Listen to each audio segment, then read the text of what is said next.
YouTube, insanj here. Today I'm going to be reviewing the Barnes & Noble Nook, a device that came out not too long ago, and it's available for that price right there, and you can pick it up at your local Barnes & Noble, or you can order it online at bn.com. Now the device itself is pretty simple. It is a competition against the Kindle and the Sony e-reader, and tell you the truth, I'm going to leave it to you to decide which is the better one. But personally, I like the Nook in the e-reader. The Sony e-reader I think is a bit too expensive. So here's the Nook. Up in that left, you can, hold on, macro. Up in that left corner, you can have a name. I just picked a silly name. You can have your Wi-Fi, battery, and time right there, 12 hours, 24 hours. You have a wallpaper right when you get to the home screen. And then on the bottom, if you activate this bottom color LCD touchscreen, you have 5 options: the daily, my library, shop, reading now, and settings. But before we get to those, I should review the hardware. So on the top of your Nook, you have a hold button, along with these 2 buttons, which I do not see very much purpose for. I think they might be helping you take off the top cover if you want to, but I don't really know what they use. So the only thing important here is the top button. On the left side, you have a clean surface, and again another kind of ridge in case you want to take off the back cover. And then on the bottom, you have this place that looks like it would stay if you take off the back cover, and you have 2 speakers on either side, a headphone jack, I believe a light sensor of some sort, and then your charging or connected computer. After that, on the right, you just have the same as the left, and again on the top is just the hold button. On the back, you just have this really clean plastic feeling surface, but it's kind of matte with your end. You can replace this with a different color, but it does feel good, and I don't really mind the color because more bright color would kind of bring attention to it. You also just have Nook at the top and Barnes & Noble at the bottom, just like the Amazon Kindle has Amazon Kindle at the top.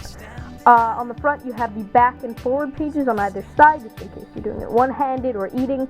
And then you have this, which looks like an N, but works kind of like the Apple button on the iPhone, but you just kind of press it a little harder than you normally would with just like a tap screen, and it'll bring you to the home menu or to kind of like a back button. Now, let's look at these options. To the left, whoops, I tapped my library. To the left, you have the daily, and here you'll see the top screen flash on, and you get some things. Now, I think this is about to refresh, but you have just a couple new things. The time is the date and time that you updated all of these things, not necessarily when it came out.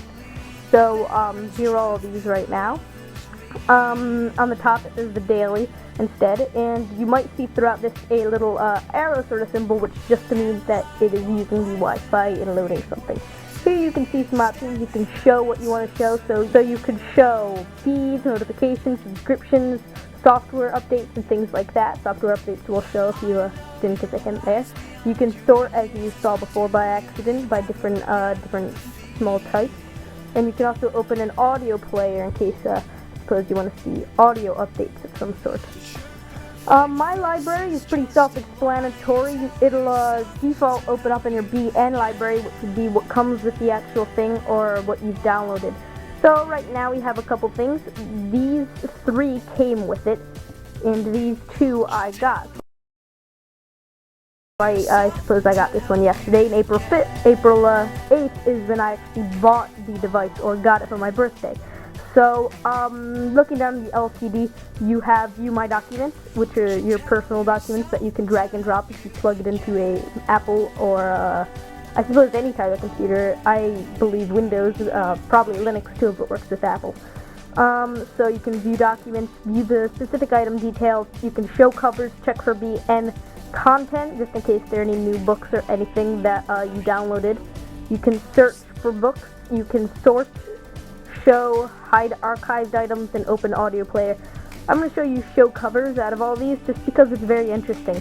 You get to see all the covers. Now the reason I have a SparkNotes is because I wanted to buy a Harry Potter book to read on my Nook, and they only have the SparkNotes version, which is quite puzzling. So I just had to get a PDF online, which brings me to my next subject, my documents. Now you can drag in several formats listed on the Barnes & Noble website, but I think is a fantastic way is to find any text document and make it a PDF through TextEdit on the Mac, or I suppose Adobe Reader on the Windows or Linux computers. This is a fantastic way. I'm sure, like with Harry Potter books, you can Google search Harry Potter PDF, and you'll probably get a lot of results for that. So here you go. I made my own Bioshock 2 walkthrough, and I also downloaded these online. So on the bottom now, you can see you have arrows. So I'm going to go ahead and go back and kind of show you without. Disable the macro so you can see. And so right now, Bioshock 2 walkthrough is highlighted. I'm going to move down to Harry Potter and the Deathly Hallows and open it up. Now this book I didn't buy, so it does have kind of strange formatting, so you really kind of have to work with that. So I'm not gonna show you very much more than that, but I'm gonna go to my BN library. And from here, I can open up a book. So I'm going to open up Pride and Prejudice, which you see in many Nook ads, and it is free when you get your Nook. So it's opening the book, which doesn't take too long, and you get your cover. From here, you can go to the color LCD screen, and tap certain things like find, if you want to find a special word in the book. Go to, if you want to go to a certain point. Bookmarks, if you want to bookmark a page to come back later. Bookmark would be like bookmark a special page, because it's not like putting in a marker so that you can read later, and you can change the font. Whoops. Sorry about this. So you can highlight in notes, you can look up a word and open up audio player. Now I think look up a word only actually occurs when you're in an actual book, not with a PDF, because I haven't found it. If you go into highlight and notes, you can highlight and note certain things. And that's pretty much it for now. So I can tap this and it'll go a little black. If it there you go, it goes a little black and then goes next. Now the reason this took a while is because it has a lot of links on the page, but you can keep going.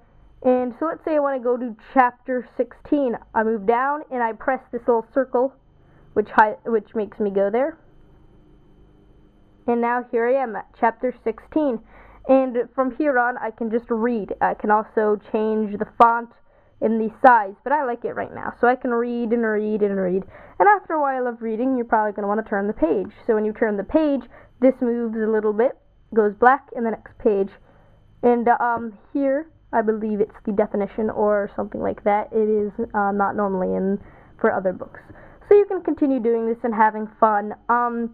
But what I'm really wanting to show you is something with this bottom black bar. And keep in mind that I'm about to end this video, so don't think there's going to be a second part. So if it's black like this, majority of the time you can swipe your finger across and you'll go to the next page. In the opposite way, you will go to the previous page. But I find it, just as you can see now, kind of difficult to maneuver with. Mostly if you stay to the left side, it will work with the next page. Now I'm going to hold down the end button and it'll light up the screen, and then I should be able to be back in the front. Now I'm going to quickly run through. You can go into shop. I'm not going to buy anything, but here you can see I had a search for a book called Warriors. So I'm going to cancel and go back to the home page. It's going to connect to the network. Hold on. Alright, so once you're in the Barnes & Noble bookstore, it just says, here you go, the world's largest ebook store, and you have a lot of options. Ebooks, magazines, newspaper, top 100, blah, blah, blah, blah. Then you have these options. Now, if you're in the actual Barnes & Noble store, it acts as the internet hotspot for this, and you can have coupons and extra features or other books that haven't been released onto the actual store yet. That's all there is for that. I'm going to go into reading now, and it'll probably open up Pride and Prejudice. Yep, here you go. So tap right there, and from here you can put your phone to sleep, but I'm going to show you some settings real fast. Hold on, I have to cover up email. Yeah, that's it. So here we go. It has your owner name, name of your Nook, email address, which is also your Barnes & Noble account. You can also use a gift card if you register it. Software version, micro SD card, which if you take off the back cover you can see. Battery charge, Wi-Fi hotspot, and then you get some Wi-Fi settings in the second page. You also have some display options, device options, contact options. In display options, really, you can change your screensaver, which is when you put your Nook to sleep, or your home page.